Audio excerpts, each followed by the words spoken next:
Pada kesempatan ini, saya akan membawa modul mengenai manajemen bisnis. Manajemen bisnis adalah aktivitas perencanaan, pengerjaan, dan pengawasan terhadap sebuah usaha ataupun bisnis. Tujuan daripada kegiatan ini adalah untuk mencapai tujuan bisnis yang telah ditetapkan sebelumnya. Manajemen bisnis ini dapat diartikan sebagai segala upaya yang dijalankan sesuai dengan rencana untuk meraih target penjualan ataupun keuntungan dalam suatu perusahaan.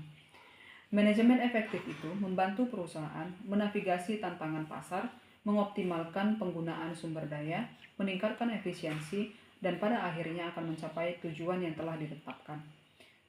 Adapun yang menjadi fungsi daripada manajemen bisnis itu yang pertama adalah perencanaan. Pada tahap awal ini, di mana manajemen menentukan visi, misi, dan tujuan organisasi. Perencanaan ini melibatkan penentuan strategi dan taktik untuk mencapai tujuan tersebut, dan seperti peta yang mengarahkan organisasi ataupun perusahaan menuju tujuan akhirnya. Yang kedua adalah pengorganisasian.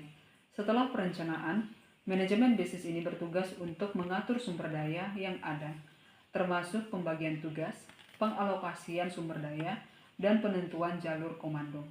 Yang ketiga adalah pengarahan. Pada tahap ini, manajemen bisnis bertindak sebagai pemimpin yang mengarahkan karyawan, dan pengarahan ini melibatkan motivasi dan komunikasi.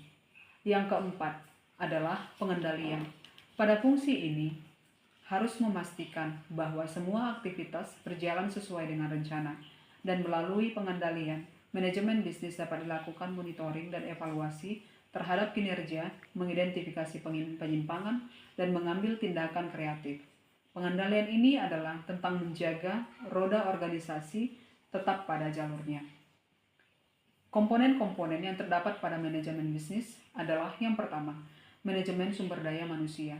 Komponen ini fokus pada pengelolaan karyawan yang merupakan aset terpenting organisasi. Yang kedua adalah manajemen keuangan. Pada aspek vital ini mengatur aliran keuangan organisasi ataupun perusahaan. Manajemen keuangan ini mencakup perencanaan anggaran, pengelolaan arus kas, analisis investasi, dan juga pengelolaan risiko. Yang ketiga adalah manajemen operasional.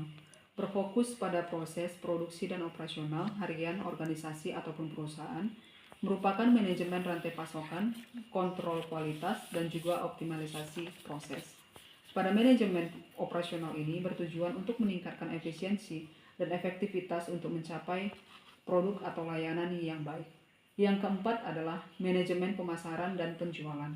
Komponen ini berkaitan dengan strategi untuk memasarkan dan menjual produk ataupun pelayanan. Kelima adalah manajemen strategis. Ini melibatkan pembuatan dan pelaksanaan rencana serta kebijakan jangka panjang suatu organisasi maupun perusahaan. Yang keenam adalah teknologi informasi. Di era digitalisasi saat ini, manajemen teknologi informasi ini semakin penting, dan komponen ini mencakup pengelolaan sistem informasi dalam suatu organisasi maupun perusahaan.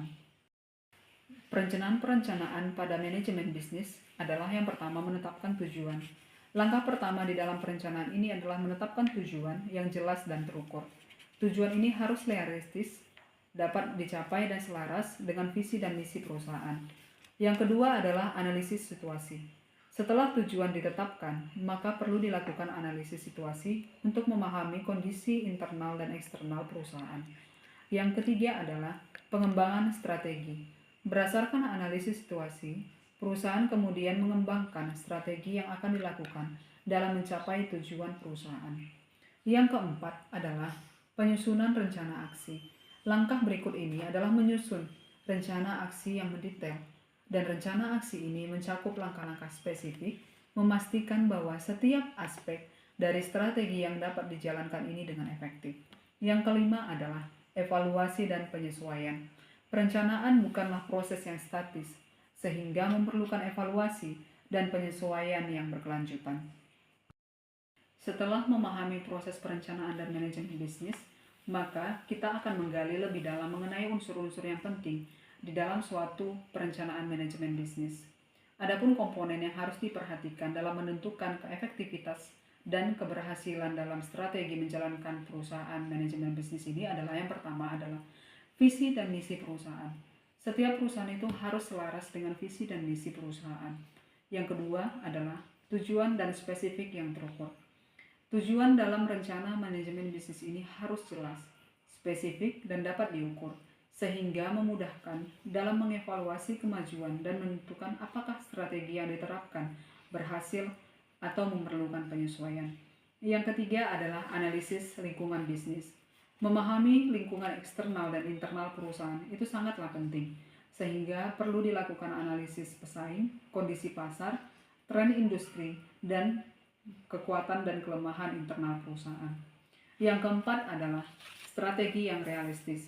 Strategi yang dikembangkan harus realistis dan dapat dilaksanakan. Yang kelima adalah alokasi sumber daya. Rencana yang efektif dapat menyertakan alokasi sumber daya yang tepat, sehingga mencakup pemanfaatan sumber daya manusia, keuangan, dan material sehingga efisien untuk mencapai tujuan perusahaan yang ditetapkan. Yang keenam adalah timeline yang jelas. Menetapkan jadwal yang jelas itu dalam setiap aktivitas semua direncanakan dalam manajemen bisnis untuk menjaga semua proses berjalan dengan waktu yang telah ditentukan. Yang ketujuh adalah fleksibilitas dan kemampuan adaptasi. Rencana ini harus cukup fleksibel untuk beradaptasi dan perubahan kondisi ataupun situasi yang tak terduga. Yang kedelapan adalah indikator kinerja utama atau KPI. Penetapan KPI yang efektif membantu dalam mengukur kinerja dan efektivitas rencana yang dijalankan, sehingga memberikan dasar yang kuat dalam evaluasi dan penyesuaian strategi.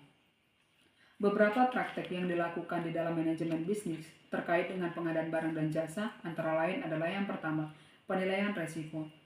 Perusahaan perlu melakukan penilaian resiko terhadap pengadaan barang dan jasa. Hal ini termasuk resiko harga, resiko kualitas, resiko keterlambatan pengiriman, dan resiko lainnya yang dapat mempengaruhi operasional ataupun proyek yang sedang berjalan. Yang kedua adalah etika dan keberlanjutan. Dalam pengadaan barang dan jasa ini sangatlah penting di dalam memperhatikan aspek etika dan berkelanjutan. Perusahaan harus memastikan bahwa penyedia mereka mematuhi standar etika yang tinggi, termasuk tidak terlibat dalam praktik korupsi ataupun melanggar hak asasi manusia, sehingga aspek berkelanjutan seperti ini penggunaan barang ramah lingkungan dapat kita perhatikan. Demikianlah beberapa modul yang saya sampaikan, semoga bermanfaat bagi saudara.